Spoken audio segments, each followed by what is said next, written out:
Hello बच्चों, कैसे हो आप लोग। मैं उम्मीद करता हूँ आप लोग बहुत ही अच्छे होंगे। प्यारे बच्चों, पिछले वीडियो में हम लोगों ने प्रकाश को समझा था, प्रकाश के गुणों को समझा था, प्रकाश के कौन कौन से स्रोत होते हैं इसके बारे में हम लोगों ने बात किया था। साथ ही साथ हम लोगों ने ये भी समझा था कि प्रदीप्त वस्तुएं क्या होती हैं और अदीप्त वस्तुएं क्या होती हैं। अगर आपने उस वीडियो को नहीं देखा है तो उसकी लिंक आपको इस वीडियो के डिस्क्रिप्शन बॉक्स में मिल जाएगी, आप वहाँ से देख सकते हैं। प्यारे बच्चों, आज की इस वीडियो में हम लोग बात करने वाले हैं प्रकाश के द्वारा होने वाले एक बहुत ही महत्वपूर्ण घटना के बारे में, जिसका नाम है प्रकाश का परावर्तन। तो इस वीडियो में हम लोग बात करेंगे प्रकाश के परावर्तन के बारे में। तो चलिए बिना देर के वीडियो शुरू करते हैं।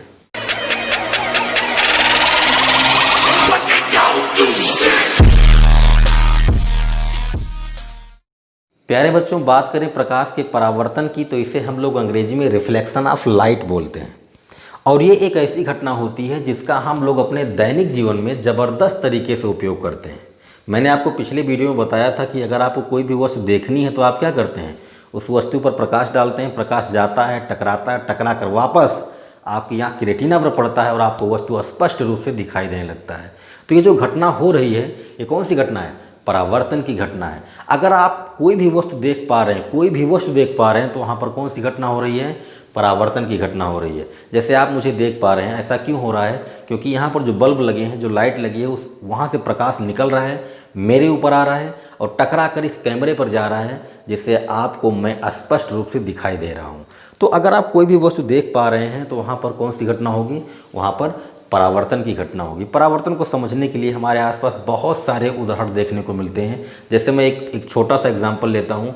आपके हाथ में कोई गेंद है, आप क्या करते हैं? गेंद को दीवार पर फेंकते हैं। जब गेंद जाएगा, दीवार पर टकराएगा, टकरा कर किधर जाएगा? आप ही की तरफ वापस आएगा। तो गेंद गया, टकरा कर वापस आपकी तरफ आ गया। ये कौन सी घटना हो गई? ये परावर्तन की घटना हो गई। तो अगर प्रकाश जाए और टकरा कर वापस लौट आए तो क्या होगा? प्रकाश का परावर्तन होगा। बात समझ में आ रही है? तो कोई भी चीज़ जाए और टकरा कर वापस लौट आए तो उसे हम लोग बोलते हैं परावर्तन। तो ऐसे ही अगर प्रकाश जाता है, टकरा कर वापस लौट आता है, तो ये घटना प्रकाश का परावर्तन कहलाएगी। बात आई समझ में? मैं उम्मीद करता हूँ कि आप समझ गए होंगे कि प्रकाश का परावर्तन क्या होता है। लेकिन फिर भी प्रकाश के परावर्तन को समझने के लिए हम लोग एक छोटा सा प्रयोग करेंगे, और उसके लिए मेरे पास है ये समतल दर्पण, जिसमें हम लोग अपना चेहरा देखते हैं, अपने बालों को कंघी करते हैं। बिना इस दर्पण के ना सब कुछ बेकार है। सुबह सुबह उठने के बाद चेहरा देखते हैं, कितने गोरे हुए, कितने काले हुए, बाल कंघी किया है कि नहीं किया है, कंघी किया है तो कैसा किया है, अच्छा दिख रहा है कि नहीं दिख रहा है, ये सारी चीज़ें। तो ये दर्पण बड़े काम की चीज़ है और ये हमारे आपके सभी लोगों के घरों में है, ठीक है। तो इसी दर्पण के द्वारा हम लोग ये प्रयोग करने वाले हैं। लेकिन प्रयोग करेंगे उससे पहले एक छोटी सी बात। जब हम दर्पण के सामने जाते हैं तो हमारा चेहरा दिख जाता है। जब हम जाते हैं दर्पण के सामने तो हमारा चेहरा स्पष्ट रूप से दिखता है। ये दर्पण के सामने जाना, चेहरा दिखना, ये कौन सी घटना हो रही है? ये कोई और घटना नहीं हो रही है, परावर्तन की घटना हो रही है। मैंने शुरू में ही आपको बोला कि अगर आपको कोई भी वस्तु दिख रही है तो उसमें कौन सी घटना हो रही है? परावर्तन की घटना हो रही है। अभी यहाँ पर आपका चेहरा इस दर्पण में दिख रहा है, तो ये कौन सी घटना है?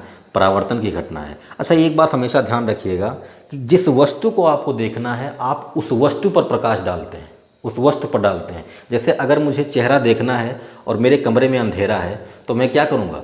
दर्पण पे प्रकाश डालूंगा, इस शीशे पर या अपने चेहरे पर। तो आपका जवाब होगा कि अपने चेहरे पर। भाई, अपने चेहरे पर आप प्रकाश भेजेंगे तभी तो उसका प्रतिबिंब इस दर्पण पर बनेगा। तो जिस वस्तु को देखना होता है उस वस्तु पर प्रकाश डाला जाता है। हमारे लिए जब हम इस दर्पण में अपना चेहरा देखते हैं तो उस दौरान हमारा ये जो चेहरा है ये वस्तु का काम करता है।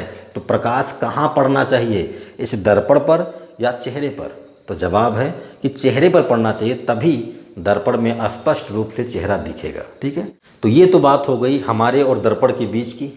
अब हम लोग वो छोटा सा प्रयोग कर लेते हैं। प्रयोग करने के लिए मुझे लाइट ऑफ करनी पड़ेगी, क्योंकि लाइट ऑफ नहीं करेंगे तो अच्छे तरीके से प्रयोग हो नहीं पाएगा, ठीक है। तो अंधेरा करना बहुत ज़रूरी है, तो कर देते हैं अंधेरा। अंधेरे में आपको डर तो नहीं लगता है? डरने की कोई आवश्यकता नहीं है, मैं आपके सामने ही हूँ। ये मेरे पास एक छोटा सा फ़ोन है। पहले मैं इस फ़ोन का टॉर्च ऑन कर लेता हूँ। ये मैंने ऑन कर लिया। अब मैं क्या करने वाला हूँ? अब मैं इस टॉर्च से निकलने वाले प्रकाश को इस दर्पण पर भेजूँगा और इस दर्पण को कुछ इस तरह से घुमा के रखूँगा कि जब प्रकाश यहाँ से स्टार्च से निकलकर इस दर्पण पर आएगा तो यहाँ से टकराने के बाद वो इस बोर्ड पर आपको दिखेगा। ध्यान से देखिएगा, अभी आपको स्पष्ट रूप से नहीं दिख पा रहा होगा क्योंकि बिल्कुल दोनों आमने सामने हैं। मैं अब इस दर्पण के मुख को धीरे धीरे घुमाता हूँ और आप धीरे धीरे देखिएगा बोर्ड पर प्रकाश आ गया है। देखिए ध्यान से, जितना बड़ा दर्पण है उतना आपको प्रकाश दिख रहा होगा बोर्ड पर।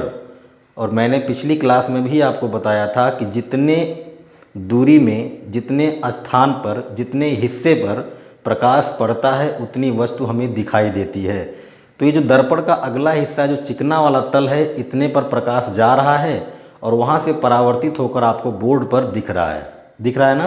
ये देखिए मैं दर्पण को घुमा रहा हूँ तो आपको इसकी जो इमेज दिख रही होगी वो भी घूमती हुई दिख रही होगी। अब मैं थोड़ा सा इसको और बड़ा करता हूँ। बड़ा करने के लिए मैं थोड़ा खुद को पीछे ले जाता हूँ और अभी आपको इमेज और बड़ा दिखाई देगा। देखिए और स्पष्ट रूप से दिख रहा होगा आपको। बिल्कुल देखिए, मैंने अंगूठे से दर्पण को पकड़ा है, अंगूठा भी आपको दिख रहा होगा, है ना? तो ये परावर्तन की घटना है। हमने प्रकाश को दर्पण पर भेजा है, लेकिन दर्पण के मुख को कुछ इस तरह से मैंने घुमाया है कि दर्पण पर प्रकाश पड़ने के बाद में वो बोर्ड पर जा रहा है। ठीक है, तो यही परावर्तन की घटना होती है। प्रकाश आएगा, टकराएगा, टकराने के बाद में वापस लौट जाएगा। एक बात का ध्यान रखिएगा कि प्रकाश के परावर्तन में माध्यम नहीं बदलता है। जिस माध्यम से प्रकाश आएगा उसी माध्यम में वापस लौट जाएगा। ठीक है, तो अब चलते हैं, फिर से हम लाइट ऑन करते हैं और अब हम लोग परावर्तन की परिभाषा को लिखेंगे और साथ ही साथ उसका चित्र बनाकर उसे समझेंगे। तो प्यारे बच्चों, मैं उम्मीद करता हूं कि अब आप अच्छी तरह से समझ गए होंगे कि प्रकाश का परावर्तन क्या होता है। तो अब हम लोग क्या करेंगे, प्रकाश के परावर्तन की परिभाषा लिखेंगे, उसके बाद किरण आरेख खींचकर प्रकाश के परावर्तन को समझेंगे। ठीक है, तो चलिए करते हैं। तो मैंने कहा कि जब प्रकाश किसी चिकने तल या सतह से टकराकर वापस लौट आता है तब इस घटना को प्रकाश का परावर्तन कहते हैं। ये बात हम लोग पहले ही समझ चुके थे, अब हम लोगों ने इसे लिख भी लिया। ठीक है, अभी हम लोगों ने एक छोटे से प्रयोग के द्वारा समझा कि प्रकाश का परावर्तन कैसे होता है। उसमें हम लोगों ने क्या किया, उसमें हम लोगों ने मोबाइल के टार्च को जलाया, वहाँ से प्रकाश हमने इस दर्पण पर भेजा, प्रकाश आया, इस पर टकराया, टकराने के बाद में हमें कहाँ दिख रहा था, इस बोर्ड पर दिख रहा था। तो हमने कह दिया कि प्रकाश का परावर्तन हो रहा है। प्रकाश के परावर्तन के लिए सबसे ज़रूरी बात जो है वो ये है कि प्रकाश जिस भी तल से आके टकराएगा, जिस भी तल से टकराकर वापस जाएगा, वो तल कैसी होनी चाहिए, वो तल चिकनी होनी चाहिए। जैसे ये दर्पण का तल है, ये कैसा है, ये चिकना है। इसीलिए तो प्रकाश जब हमने यहाँ पर भेजा तो टकराकर हमें बोर्ड पर दिख रहा था।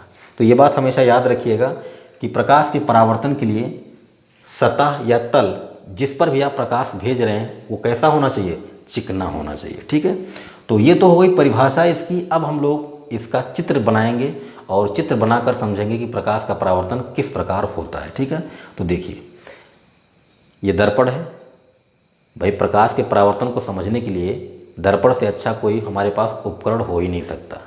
तो अब क्या है, अब हम लोग, ये दर्पण है, इस दर्पण पर प्रकाश भेजेंगे तो प्रकाश आएगा और टकराकर वापस लौटेगा। तो हम कह देंगे कि घटना जो हो रही है वो प्रकाश का परावर्तन है। ठीक है, तो अब हम लोग क्या करेंगे, अब हम लोग इसका चित्र बनाएंगे। अभी जो हम लोगों ने प्रैक्टिकल किया था उसका हम लोग क्या करेंगे, चित्र बनाएंगे। ठीक है, तो बनाते हैं। सबसे पहली बात, दर्पण को हम कैसे भी रख सकते हैं, ऐसा रख सकते हैं, ऐसा रख सकते हैं, ऐसा रख सकते हैं, ऐसा रख सकते हैं। भाई तरीका हमारा है, जैसा मन करे वैसा रखें, लेकिन हम दर्पण को ऐसा रखेंगे। एक बात आप अच्छी तरह से जानते हैं कि जिस दर्पण का हम लोग उपयोग करते हैं अपना चेहरा देखने के लिए, वो दर्पण एक तरफ से पेंट किया होता है और एक तरफ से ऐसे चिकना होता है। ये आप अच्छी तरह से जानते हैं। तो बस यही दर्पण हम लोग यहाँ बनाने वाले हैं। ठीक है, यही दर्पण हम लोग यहाँ बनाने वाले हैं। और एक बात हमेशा याद रखिएगा कि प्रकाश का परावर्तन जब भी होता है वो ऐसे ही वस्तुओं से होता है जो एक तरफ डार्क हो, एक तरफ पेंट हो और एक तरफ चिकना हो, ताकि प्रकाश आए, टकराकर वापस लौट आए। अगर मैं पीछे वाला पेंट उतार दूं तो प्रकाश आएगा, इसको भेद के आगे निकल जाएगा, तो वो अपवर्तन हो जाएगा। वो हम लोग अगले वीडियो में देखेंगे। तो ये जो दर्पण है हमारे पास, ये एक तरफ से क्या है, पेंट है और एक तरफ से चिकना है। ठीक है, तो इसी दर्पण को यहाँ पर बनाते हैं और बिल्कुल इस तरह से बनाएंगे। ठीक है, तो देखिए मैंने ये दर्पण बना दिया, ये नीचे वाला जो हिस्सा है ये क्या है, ये पेंट किया हुआ है, और ये ऊपर वाला जो हिस्सा है वो क्या है, ये चिकना वाला तल है। ठीक है, अब देखिए, अब हमने यहाँ से प्रकाश को भेजा, ऐसे प्रकाश आया, इस वाले पॉइंट पर टकराया, ठीक, और टकराने के बाद में क्या हुआ, ऐसे वापस चला गया। यही तो हो रहा था जब हमने प्रकाश भेजा, प्रकाश आया, टकराया और इस बोर्ड पर हमें दिखा, तो वही घटना हो रही है। ठीक है, अच्छा, सबसे पहले हमने ये जो दर्पण खींचा है इसको हम नाम दे देते हैं, इसको हमने नाम दे दिया MN। ठीक है, ये दर्पण है MN। ठीक है, प्रकाश यहाँ आया है, इस बिंदु पर टकराया, टकरा कर यहाँ गया, इस बिंदु को हम लोग O नाम दे देते हैं। ठीक है, अच्छा, जिस बिंदु पर टकराया है उसी बिंदु पर हम लोग एक लंब खींचेंगे। लंब का मतलब आप समझ रहे होंगे, जो 90 अंश का कोण बनाए। ठीक है, तो ये हमने लंब खींचा, ये 90 अंश का कोण बनाएगा, मतलब किसके साथ, इस दर्पण के तल के साथ। ठीक है, ये 90 अंश का कोण बनाएगा। इतनी बात समझ गए। ठीक है, अब होता क्या है कि प्रकाश आए, यहाँ टकराया, टकराने के बाद में ऐसे चला गया, यही तो हुआ। तो अब हम लोग नामकरण करेंगे, अब हम लोग नामकरण करेंगे सबका। ये जो आने वाली किरण होती है ना, ये जो आने वाली किरण है, इसको हम लोग क्या बोलते हैं, आपतित किरण। क्या बोलते हैं, आपतित किरण। देखो इसमें नाम से ही स्पष्ट है, जो किरण आ रही है उसको हम लोग बोलेंगे आपतित किरण। अंग्रेजी में बोलते हैं इंसिडेंट रे, इंसिडेंट रे। ठीक है, यहाँ पर टकराई है, टकराने के बाद में चली गई, इसको बोलते हैं रिफ्लेक्टेड रे, और हिंदी में बोलते हैं परावर्तित किरण, परावर्तित किरण। अच्छा, जिस बिंदु पर ये किरण आई थी, टकरा कर वापस गई थी, इस बिंदु को हम लोग बोलते हैं आपतन बिंदु। कौन सा बिंदु, आपतन, आके पतन हो गया, आपतन बिंदु। अंग्रेजी में बोलते हैं point of incident, point of incidence. ठीक है, ये हो गया। अच्छा, ये जो हमने लंब खींचा है ना, इसको हम लोग नाम देते हैं अभिलंब। क्या नाम देते हैं, अभिलंब। अंग्रेजी में बोलते हैं इसको नॉर्मल। क्या बोलते हैं, नॉर्मल। ठीक है, और ये जो MN है, ये जो दर्पण MN है, इसका ये जो तल है, चिकना वाला तल है, इसको हम लोग बोलते हैं परावर्तक तल, परावर्तक तल या पृष्ठ। ठीक है, अंग्रेजी में इसको रिफ्लेक्टर बोलते हैं या रिफ्लेक्टिव सरफेस बोलते हैं। ठीक है भाई, जिस तल से प्रकाश किरण आई है, टकरा कर गई है, उसी तल को हम लोग क्या बोलेंगे, परावर्तक तल या परावर्तक पृष्ठ। तो ऐसा इसमें कुछ नहीं है, जो हम लोगों ने अभी प्रयोग किया उसी का हम लोगों ने यहाँ पर चित्र बना दिया। ये प्रकाश किरण आ रही है, इसको नाम दे देते हैं AO। ठीक है, AO। तो ये प्रकाश किरण आई, बिंदु O पर टकराई, टकराने के बाद में यहाँ से चली गई, तो AO क्या है, आपतित किरण है, OB क्या है, परावर्तित किरण है, और यहाँ पर मैं P लिख देता हूँ, P। OP क्या है, अभिलंब है, MN क्या है, परावर्तक पृष्ठ है, और बिंदु O क्या है, आपतन बिंदु है। ठीक है, अब देखिए, ये अभिलंब है, ये आपतित किरण है, तो अभिलंब और आपतित किरण के बीच के कोण को हम लोग बोलते हैं आपतन कोण। इसको हम लोग I से प्रदर्शित करते हैं, तो ये कोण क्या हो गया, ये कोण हो गया आपतन कोण। ठीक है, मतलब आने वाली किरण कितने अंश का कोण बनाती हुई इस पृष्ठ पर आई है, उसको हम लोग बोलेंगे आपतन कोण। और कोण हमेशा कहाँ से नापा जाएगा, अभिलंब से नापा जाएगा। बहुत बार बच्चे गलती कर देते हैं, इसको I दिखा देते हैं, इसको I दिखा देते हैं, ये I नहीं है। हमेशा आपतन कोण हो चाहे परावर्तन कोण हो, वो हमेशा अभिलंब से मापा जाता है। ठीक है, तो ये हो गया आपतन कोण, इसको हम लोग अंग्रेजी में बोलते हैं एंगल ऑफ इंसिडेंट। और ये हो जाएगा आपका परावर्तन कोण। भाई कितने अंश का कोण बनाते हुए प्रकाश किरण गई है, तो इसको बोलते हैं हम लोग परावर्तन कोण, और अंग्रेजी में इसको बोलते हैं एंगल ऑफ रिफ्लेक्शन। क्या बोलते हैं, एंगल ऑफ रिफ्लेक्शन। तो ये हो गया आपका परावर्तन कोण। इतनी बातें समझ में आई।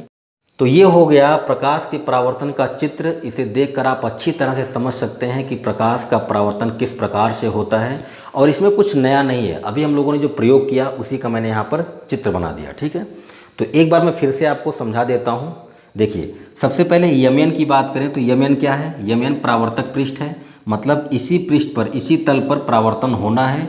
मतलब ये कौन सा तल है? ये वही चिकना तल है जिस पर परावर्तन होना है, मतलब दर्पण का वही ऊपर वाला हिस्सा जिस पर परावर्तन हो रहा था अभी, चिकना वाला तल। ठीक है, तो यमन क्या है? परावर्तक पृष्ठ है। एओ क्या है? आपतित किरण है। क्यों? क्योंकि एओ इस पृष्ठ पर आ रही है, तो पृष्ठ पर आने वाली किरण को हम लोग बोलते हैं आपतित किरण, और टकरा कर जाने वाली किरण को बोलते हैं परावर्तित किरण। तो एओ क्या है? आपतित किरण। ओबी क्या है? परावर्तित किरण। ठीक है, जिस बिंदु पर आपतित किरण आकर टकराती है उस बिंदु को हम लोग बोलते हैं आपतन बिंदु। उसको क्या बोलते हैं? आपतन बिंदु। आपतन का मतलब होता है इस किरण का आके पतन हो गया। पतन मतलब गिरना। तो जिस बिंदु पर प्रकाश किरण आके गिरती है उसको हम लोग क्या बोलते हैं? आपतन बिंदु बोलते हैं।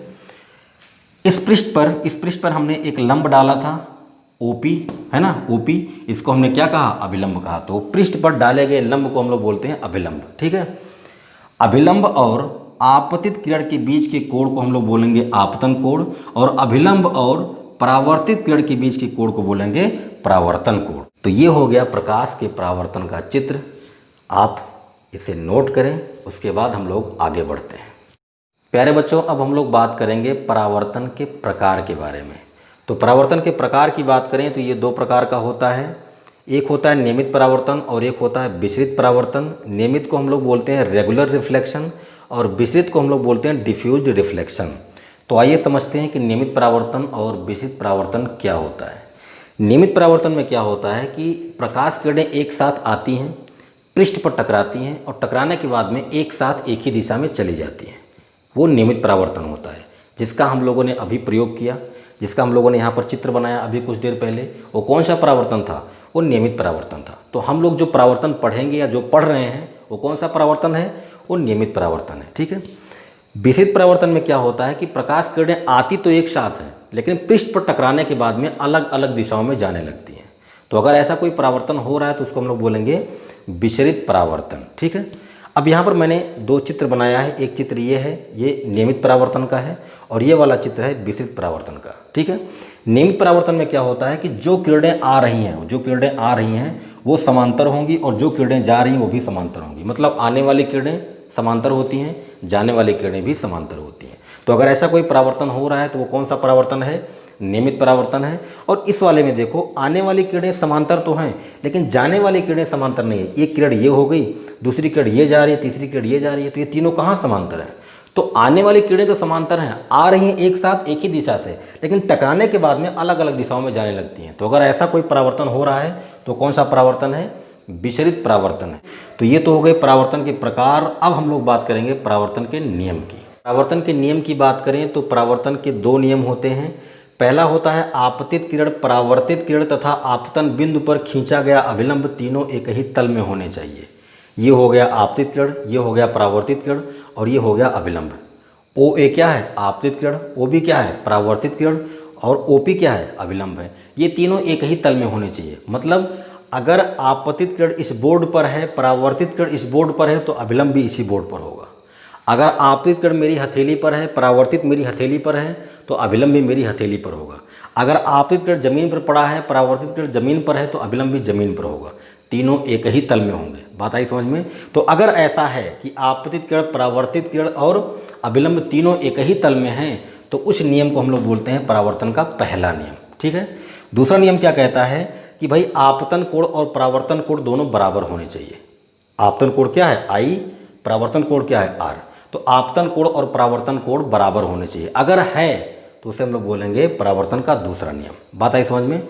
जैसे अगर ये 30 अंश है तो ये भी 30 अंश होना चाहिए, ये 45 है तो ये भी 45 होना चाहिए। मतलब जितना मान आई का होगा उतना ही आर का होगा। मतलब ये कि आपतित किरण जितना अंश का कोण बनाते हुए आ रही है, परावर्तित किरण भी उतने ही अंश का कोण बनाते हुए जाएगी। ठीक है, तो पहला नियम है कि आपतित किरण, परावर्तित किरण और अभिलंब, आपतन बिंदु पर खींचा गया अभिलंब तीनों एक ही तल में होने चाहिए।